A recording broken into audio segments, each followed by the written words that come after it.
Hey everyone, welcome to this explainer. Let's just jump right in, shall we?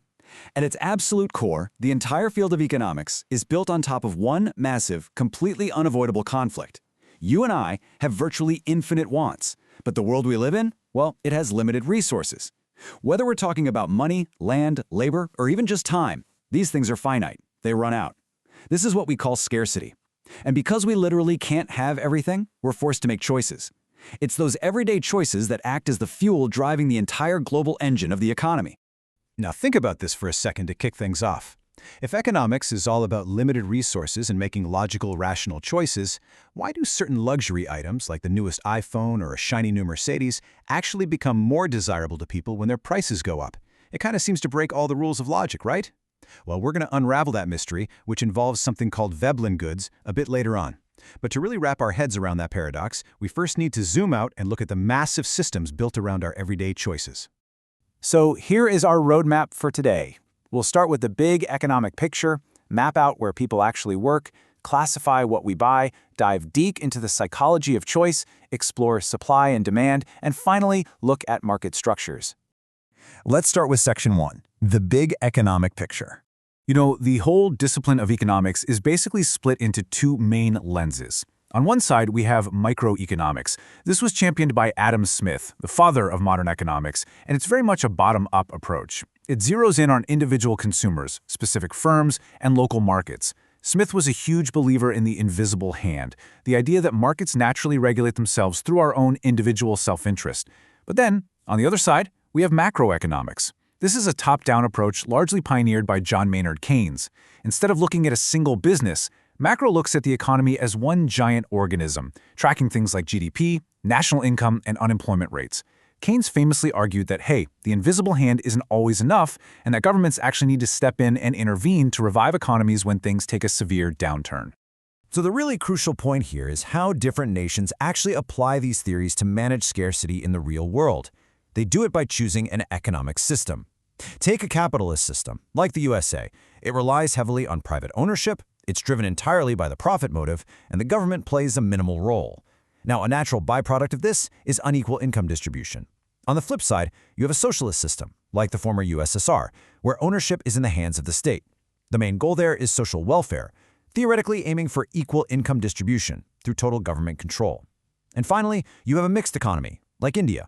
This blends both approaches, private and public ownership, working side by side, with a limited government role trying to balance the drive for profit with the need for public welfare. Moving right along to Section 2, Mapping the Economic Sectors.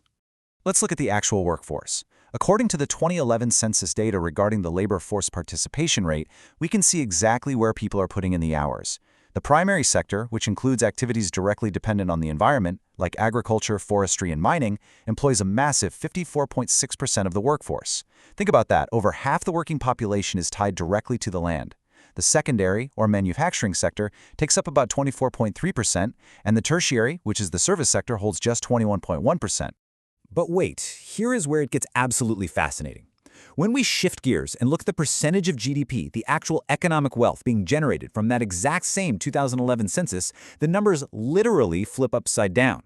The primary sector, despite employing over half the population, actually contributes the least to the GDP at just 14.39%. Meanwhile, the tertiary service sector, which employs the fewest people, totally dominates the economic output, generating 54.15% of the GDP. This brilliantly highlights a major structural reality in developing economies. They rely heavily on agriculture for jobs, but they rely heavily on services for actual wealth generation. And you know, beyond just the type of work, we also have to look at the quality of employment. This is where we divide things into the organized and unorganized sectors. The organized sector gives you regular employment, it's registered with the government, and it comes with crucial safety nets, things like paid leave, medical benefits, and the right to form trade unions. Conversely, the unorganized sector is filled with small, scattered, and often really irregular jobs that operate almost entirely outside of government control. Workers there have no provisions for overtime, no paid sick leave, and zero union protection. It is an incredibly stark contrast when it comes to job security. Which brings us to Section 3, Classifying what we buy. Now, economists don't just look at goods as, stuff we buy at the store. They classify literally everything based on two very specific criteria. Excludability and rivalry. Excludability asks a simple question. Is it possible to prevent someone who hasn't paid from using this good? If you need to buy a ticket to get inside, it's excludable. Rivalry, on the other hand, asks, does one person's consumption reduce the availability for everyone else? So, if I eat a shiny red apple, you cannot eat that exact same apple, which makes it highly rivalrous. By applying those two rules, we can clearly separate private goods from public goods. Private goods, like the clothes you're wearing or a slice of pizza, are both excludable and rivalrous. You have to pay for them, and once you consume them, they're gone. Public goods, though, like national defense or streetlights, are non-excludable and non-rivalrous. Me enjoying the light from a street lamp doesn't stop you from enjoying it too, and we can't really stop anyone walking by from using it. This dynamic actually creates what economists call the free rider problem, which is the very real challenge that people can benefit from public goods without ever actually paying the taxes to fund them. Let's dive into our minds for Section 4, the psychology of choice. Okay, imagine you have a strict budget of exactly 6,000 rupees in your pocket. You can buy pairs of shoes or you can buy pairs of jeans. If you spend your entire $6,000 budget on shoes, you get 6 pairs but 0 jeans. If you decide you want more jeans, you are forced to give up some shoes. This trade-off is mapped out on what's called a production possibility curve, or PPC. Any point along this curve means you are fully utilizing your resources. The absolute key concept here is opportunity cost, because the cost of choosing the jeans isn't just the money you handed the cashier. The true opportunity cost is the value of the shoes you had to leave behind at the store to get them.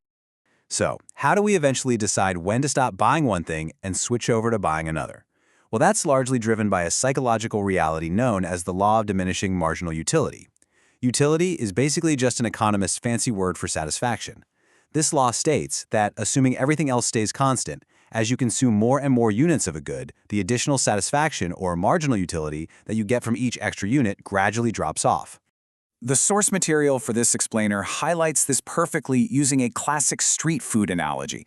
Roughly translated, it says, that immense bliss you attain when you eat that very first Golgappa, you just don't get that same level of joy from the second one. And it's so true. The first one is absolutely magical. The fifth one, pretty good. But by the 15th one, you're stuffed and the utility has dropped to 0, or maybe even become negative. That right there is diminishing marginal utility in action. All right, Section 5, supply, demand, and elasticity. Out in a free market, it's a constant tug of war. Producers naturally want to sell at the highest possible price, and consumers want to buy at the lowest. Where these two desires finally meet in the middle is known as the equilibrium point. It's the exact spot where the downward-sloping demand curve intersects with the upward-sloping supply curve. Right at this intersection, we find the market clearing price. It's this magical number where the exact quantity people want to buy perfectly matches the exact quantity producers want to sell. There's no deficit, there's no surplus, the market is in perfect harmony. But hey, remember that question from the very beginning of this explainer? Why do some things totally defy this standard law of demand? Enter Veblen goods. These are luxury items. Think iPhones, limited edition watches, or a brand new Mercedes, where demand actually increases as their price increases. Why on earth would that happen? It's all because of the snob effect. People aren't just buying a piece of technology or a car, they're buying status.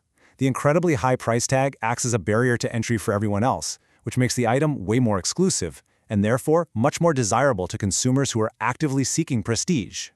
And this brilliantly illustrates just how interconnected all of our choices really are. Which brings us to cross-price elasticity.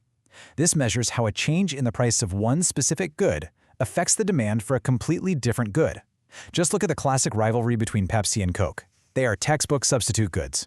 If the price of Pepsi suddenly jumps up by 10%, consumers are going to react. Because they can so easily swap one for the other, that 10% price increase in Pepsi might directly cause a 5% increase in the demand for Coke, as thirsty shoppers quickly jump ship to the cheaper alternative. And finally, Section 6, market structures and costs. Because, businesses don't all operate playing by the same rules. Economists classify market structures largely by how much actual competition exists out there. First up, you have a monopoly.